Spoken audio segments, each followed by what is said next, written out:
British men who fought for Ukraine sentenced to death. 3 foreign citizens who served in the Ukrainian forces and battled for Kiev in the Donetsk People's Republic have been sentenced to death by a Donetsk court, DPR.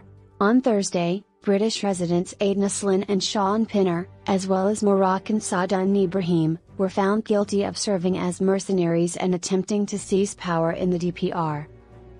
They were also accused of receiving terrorist training in order to carry out terrorist acts on the territory of the newly recognized state by Russia in February.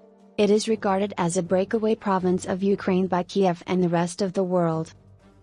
Forcible seizure of authority is punishable by between 12 and 20 years in prison under DPR law, but owing to the aggravating circumstances of war, it can be elevated to capital sentence.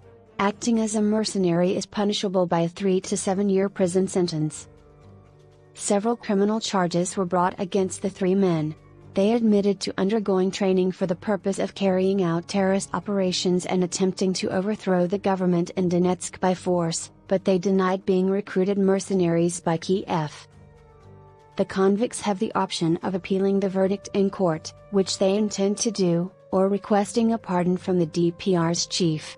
If they win their appeal, the death penalty might be commuted to a maximum of 25 years in jail. The death penalty is carried out by firing squad, according to DPR laws. The 3 combatants were arrested near or in Mariupol, a port city claimed by the DPR as part of its sovereign territory. Weeks of intense warfare ensued, culminating in a 10-day blockade of a steel complex by tens of thousands of Ukrainian forces. They eventually surrendered to Russian and DPR soldiers.